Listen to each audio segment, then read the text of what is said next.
யோகாம்பால் சாம்பார் பொடி, இட்லி தோசை மிளகா பொடி, பருப்பு பொடி, பூண்டு போட்ட பருப்பு பொடி, இது எல்லாமே இப்போ தயாராக இருக்குது. உங்களுக்கு எல்லாருக்கும் இதோடைய கான்டாக்ட் டீட்டெயில்ஸ் டிஸ்கிரிப்ஷன் பாக்ஸ்லேயும் கீழேயும் கொடுத்துருக்கோம். வாட்ஸ்அப் நம்பர் அது வழியாக நீங்கள் உங்களுக்கு என்ன தேவையோ அதை தொடர்பு கொண்டு நீங்கள் பதிவு பண்ணிடலாம். அதை அனுப்பி வைக்கிறதுக்கு நாங்கள் கடமைப்பட்டிருக்கோம். வணக்கம், நான் உங்கள் அபிமான யோகாம்பால் சுந்தர். இன்றைக்கி என்ன பார்க்க போகிறோன்னா, இதுவும் ஒரு இன்ட்ரெஸ்டிங்கான டிஃபன் தான். டிஃப்ரெண்ட்டாக நம்ம சேவை பார்த்துருக்கோம். இன்றைக்கி வந்துட்டு தேங்காய் பொடி தேங்காய் சேவை பார்த்துருப்பேன், எலுமிச்சம்பழம் சேவை பார்த்துருப்போம், வெறும் கரிகாலாம் போட்ட சேவை பார்த்துருப்போம். அதே மாதிரி வெல்லம் போட்ட சேவை, மிளகா பொடி போட்ட சேவை, மிளகு ஜீரக பொடி போட்ட சேவை, இது மாதிரி நிறைய பார்த்துருப்போம். இன்றைக்கி நம்ம பார்க்க போகிறது தேங்காய் பொடி சேவை. தேங்காய் பொடி எப்படி பண்ணி கையோடு அந்த சேவை சேவையை வந்து நம்ம ரெடிமேட் கான்கார்ட் சேவை இல்லை நீங்கள் ரெடிமேட் சேவை எது வாங்கினாலும் அதை எப்படி நீங்கள் வெயிட்டில் வச்சு எடுத்துக்கணுன்றதுக்கு நான் முன்னாடியே வீடியோ போட்டிருக்கேன். அதோட இதை வேணாலும் நான் டிஸ்கிரிப்ஷன் பாக்ஸில் கொடுக்குறேன். நீங்கள் அதை பார்த்தேன்னா இந்த கொசன்னு இல்லாத நல்லா பூ மாதிரி ஃப்ரெஷ்ஷாக அப்போ பண்ணின சேவை மாதிரி வரும். ஸோ நம்ம இப்போ என்ன பார்க்க போகிறோன்னா, சேவைக்கு இது வந்து நான் ரெடி பண்ணிட்டேன் ஆல்ரெடி. தேங்காய் பொடி மட்டும் பண்ணிவிட்டு அந்த சேவையை எப்படி பண்ணுறதுன்னு பார்க்க போகிறோம்.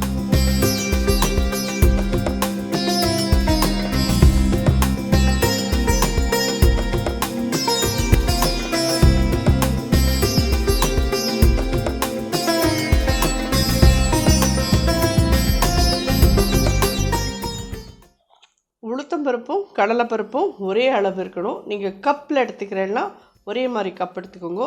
இல்லை கிராம்ஸ் கணக்கில் எடுக்கிறேன்னா 100 கிராம் உளுத்தம்பருப்பு, 100 கிராம் கடலைப்பருப்பு எடுத்துக்கோங்க. அதில் 50 கிராம் துவரம்பருப்பு எடுத்துக்கோங்க. 3 பருப்பும் இங்கே வச்சுருக்கேன்.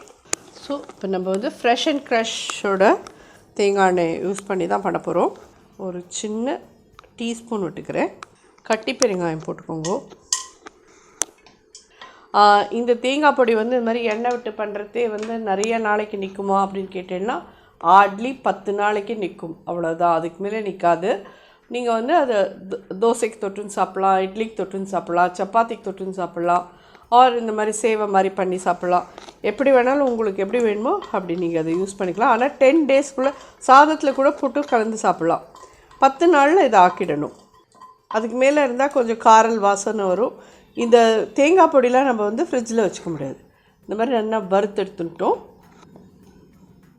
அதே மாதிரி காரம் உங்களுக்கு எவ்வளோ வேணுமோ அவ்வளோ மிளகா வத்தல் போட்டுருங்க. 10 மிளகா வத்தல் நான் போடுறேன். இது கொஞ்சம் இதாகட்டும். அதுக்கப்புறம் நம்ம பருப்பையும் இதில் போட்டுடலாம். இந்த ஸ்டேஜில் உளுத்தம்பருப்பு, கடலைப்பருப்பு, அதில் 1/2 துவரம்பருப்பு. இப்போது இதெல்லாம் எவ்வளோ எடுத்துட்டா தேங்காய் எவ்வளோ மாமி எடுத்துக்கணும் அப்படின்னு நீங்கள் கேட்பேன். நீங்கள் இந்த பருப்பு 2 கப் இருக்குன்னா அதுலேருந்து இன்னும் 1 கப் 3 கப் கிட்டக்க தேங்காய் இருக்கட்டும். தேங்காய் திருகல் 2.5 கப் இருந்தாலே போகிறோம். கொஞ்சம் ஆனால் நல்ல முத்த காயாக எடுத்துக்கோங்க. இலசாக இருந்ததுன்னா நல்லா இருக்காது. இலசாக இருந்ததுன்னா பொடியாகவே வராது, ஒரே வழுன்னு இருந்துருக்கும். அதில் பொடி பண்ண முடியாது. நல்ல முத்த காயாக எடுத்துட்டேன்னா தான் பொடி பண்ண முடியும். நல்லா வறுபடட்டும். இது நல்லா செவக்க வறுபடுறதுக்கு ஒரு 10 நிமிஷம் ஆகும். நல்லா வறுபட்டதுக்கப்புறம் பார்க்கலாம். பார்த்தீங்கன்னா இந்த அளவுக்கு ரோஸ்ட் பண்ணிவிடுவோம். நல்லா செவக்க வறுத்துட்டேன்னா இதை வந்து நீங்கள் ட்ரையாக ரோஸ்ட் பண்ணிக்கிறேன் அப்படின்னு சொன்னால் இது ஒரு 10-15 நாள்ன்றது ஒரு 20-25 நாள் வச்சுக்கலாம். எண்ணெய் விட்டேன்னா இது வந்து கொஞ்சம் சீக்கிரமே கார வாசல் வரும். எண்ணெய் விடாத ட்ரையாக ரோஸ்ட் பண்ணுறேன்னாலும் பண்ணிக்கோங்க. அது வந்து ஹார்ட்லி ஒரு எப்படியாக இருந்தாலும் தேங்காய் பொடி வந்து உங்களுக்கு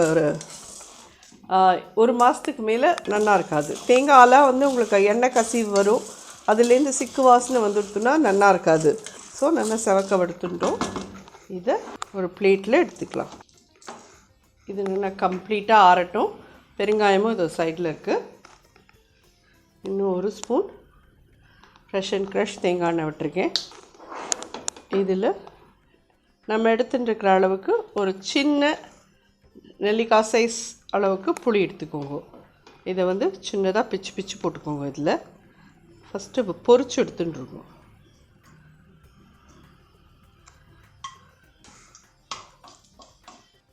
சேவையில் வந்து டிஃப்ரெண்ட்டாக எப்படி வேணாலும் நமக்கு பிடிச்ச மாதிரி பண்ணிக்க முடியும். ஆனால் வந்து சேவை புழியறதுங்கிறது தான் இந்த நாளில் எல்லாருக்கும் ரொம்ப கஷ்டமாக இருக்குது. ஷோல்டர்லாம் இதாகிடுறது. ஸோ எல்லோரும் இந்த நாளில் ரெடிமேட் சேவையை வாங்கி அதை நம்ம வெந்நீரில் போட்டு வச்சு யூஸ் பண்ணி தான் பண்ணிக்கிறோம். அப்படிங்கிறதே அதில் வந்து அப்படியே நம்ம அதை கலந்தோன்னா அது ஒரு கொசன்னு ஒரு இது இருக்குது. அந்த ஈரம் போகிறதுக்கு எப்படி வெயிட்டில் வச்சு எடுத்துட்டேன்னா அந்த கொசப்பு இல்லாத இருக்கும்னு நம்ம காமிச்சிருக்கோம். அது டிஸ்கிரிப்ஷன் பாக்ஸில் அந்த வீடியோவையும் கொடுத்துருக்கேன்.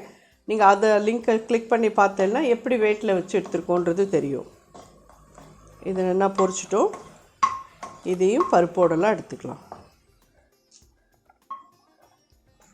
நல்லா திருக்கின தேங்காய், நல்ல முத்தக்காய் தேங்காய். அது அந்த சின்ன கப் இருந்தது பார்த்தீங்கன்னா அந்த கப்பால் ஒரு 2.5 கப் கிட்ட நான் தேங்காய் எடுத்துட்டுருக்கேன். நல்லா செவக்க வறுத்துடணும் இது. ஸோ இது நல்லா செவக்க வறுத்ததுக்கப்புறமா எந்த லெவலில் வறுத்துருக்கேங்கிறத காமிக்கிறேன் உங்களுக்கு. நல்லா செவப்பாக வறுத்துட்டேன்னா தேங்காய் எண்ணெய் வாசனையும் வரும் வறுக்கிறதே. ஸோ அந்த அளவுக்கு நல்லா வறுத்துடணும். முதல்லலாம் தேங்காயை வறுக்கிறது பச்சை தேங்காயை வறுக்கிறத வாசனை இருக்கும். நாழியாக தேங்காய் எண்ணெய் அப்படியே இதாகிற மாதிரி ஒரு வாசனை வரும். அந்த அளவுக்கு சேப்பாக வறுத்துடணும். இது வந்து இந்த 2 கப்பு நம்மளோடது 100 கிராம் தேங்காய் எடுத்துட்டுருக்கேன்னு வச்சுக்கோங்களேன். நான் இந்த பருப்பெல்லாம் 100 கிராம் எடுத்துனேன். தேங்காய் அதே மாதிரி 200 கிராம். இது 50 கிராம் துவரம் பருப்பு எடுத்துனேன். ஸோ இது எல்லாமே சேர்த்து வறுக்கிறதுக்கு நமக்கு வந்து ஒரு 15 மினிட்ஸ் ஆச்சு. கம்ப்ளீட்டாக ஆற விட்டுட்டு இப்போ பவுடர் பண்ணிவிட்டு அதுக்கப்புறம் பார்க்குறேன். ஃபஸ்ட்டு மிக்சியில் வந்துட்டு அடியில் இந்த வறுத்த புளி, பெருங்காயம், மிளகா வத்தல், உப்பு இதை மட்டும் போட்டு முதல்ல பவுட்ரு பண்ணுங்க. அதுக்கப்புறம் பருப்பு எல்லாத்தையும் போட்டு பவுட்ரு பண்ணுங்க. கொஞ்சம் ஒரு பெருசாக பருப்பு இருக்கிறச்சேயே தேங்காயை கடைசியாக போட்டுட்டு நல்லா சுற்றினேன்னா ரொம்ப ஃபைன் பவுடராக ஆகிடக்கூடாது, ரவையாக இருக்கணும்.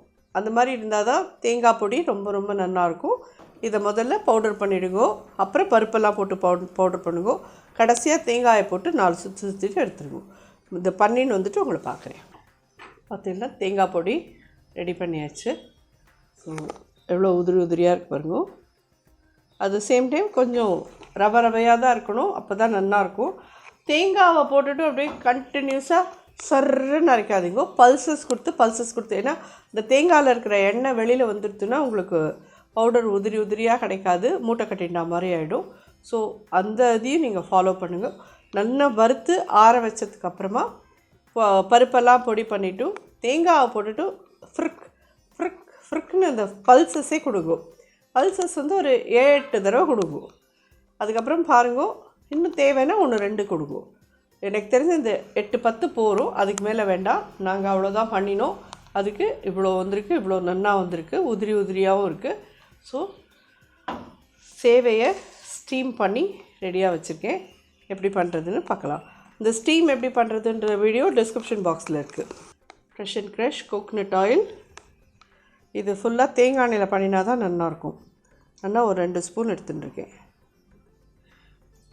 1/2 டீஸ்பூன் கடுகு போடுவோம். இதில் முந்திரி பருப்பு போட்டேன்னா ரொம்ப நல்லாயிருக்கும்.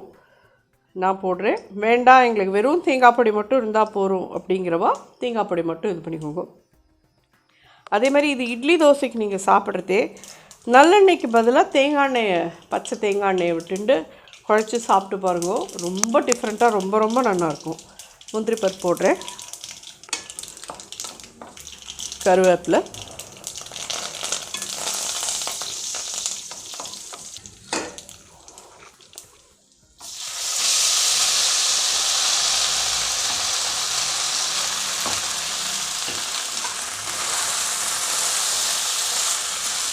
பண்ணியிருக்க தேங்காய் பொடியிலேருந்து இன்னும் ஒரு 2 டேபிள் ஸ்பூன் கிட்ட 3 டேபிள் ஸ்பூன் கிட்ட போட்டுக்கோங்க. உங்களுக்கு எவ்வளோ காரம் வேணுமோ அதுதான் அதோட இது.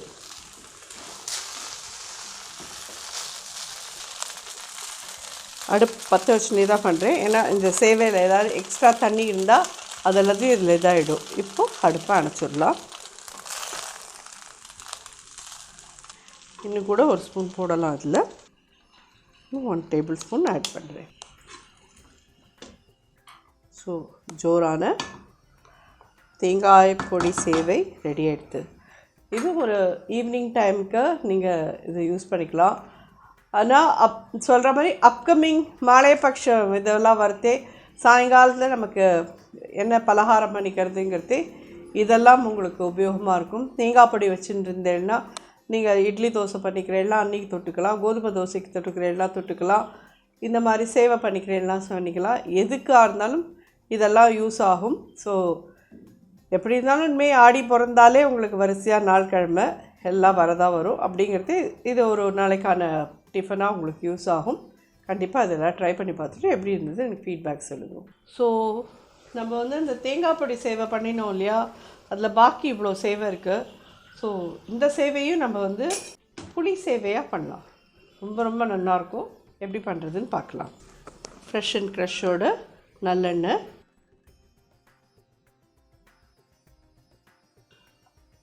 நான் 1 டேபிள் ஸ்பூன் எடுத்துட்டுருக்கேன். கடுகு ஒரு 1/4 டீஸ்பூன். இதை வந்து ஜஸ்ட் நம்ம ஒரு புளி சேவை ரொம்ப ஈஸி. சேவை இந்த மாதிரி நீங்கள் வீட்டில் வச்சு எடுத்துகிட்டு இது பண்ணிட்டேன்னா இது ஒரு புளிக்காய்ச்சல் மாதிரி ஒன்று கடகடன்னு பண்ணி அதில் அப்படியே மிக்ஸ் பண்ணி நம்ம பலகாரத்துக்கு எடுத்துக்க வேண்டியது தான்.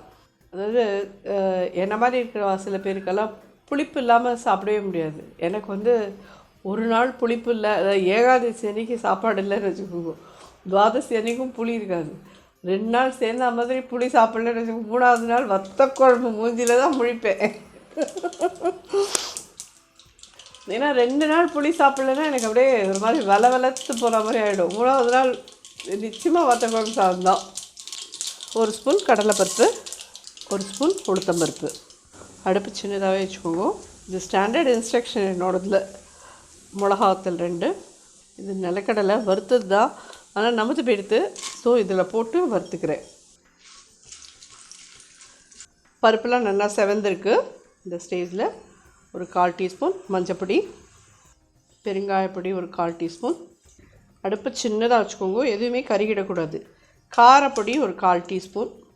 யோகாம்பால் சாம்பார் பொடி ஒரு 1/2 டீஸ்பூன். ஜஸ்ட் இப்படி நல்லா பொரிச்சுக்கோங்க. இதில் ஒரு 6 கருவேப்பிலை,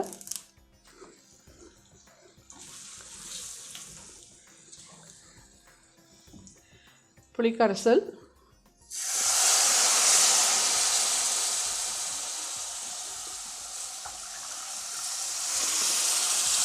இவ்வளோ பெருசு எலுமிச்சம்பழம் அளவுக்கு புளி, எவ்வளோன்றது காமிச்சுடுறேன். இவ்வளோ புளி எடுத்துட்டுருக்கேன்.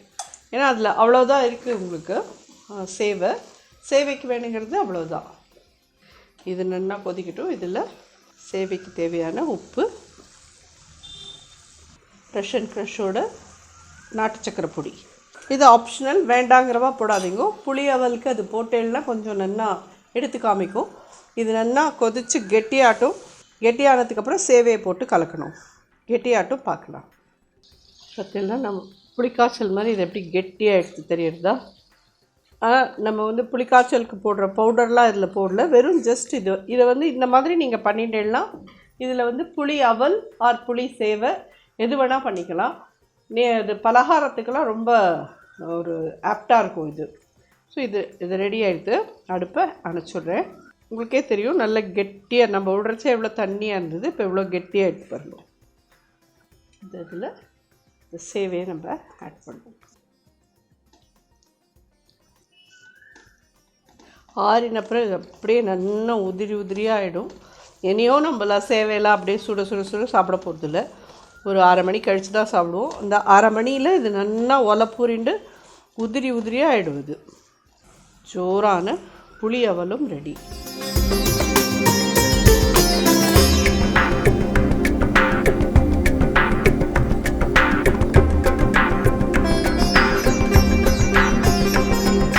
சாரி சொல்கிற மாதிரி உங்களுக்கு அவல்னு நான் சொன்னேன்னா அதனால் அவல் தான் வந்துடுது. அப்படியே சேவை ரெடி.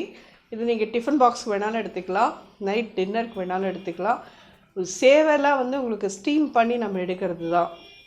அதனால் ரொம்ப எண்ணெயெல்லாம் கிடையாது. 2-3 ஸ்பூன் விட்ருக்கோம், அவ்வளோதான். ஸோ இது நிஜமாலுமே ரொம்ப நல்லாயிருக்கும். ட்ரை பண்ணி பார்த்துட்டு எப்படி இருந்தது எனக்கு ஃபீட்பேக் சொல்லுங்க. தேங்காய் பொடி சேவை ஒரு மாதிரி நல்லா இருக்கும்னா இது ஒரு மாதிரி நல்லாயிருக்கும். ரெண்டுமே ரொம்பவே டேஸ்டியாக இருக்கும். கண்டிப்பாக ட்ரை பண்ணுங்க, எல்லாருக்கும் பிடிக்கும். ட்ரை பண்ணி பார்த்துட்டு எப்படி இருந்து ஃபீட்பேக் சொல்லுங்கள். நன்றி, வணக்கம்.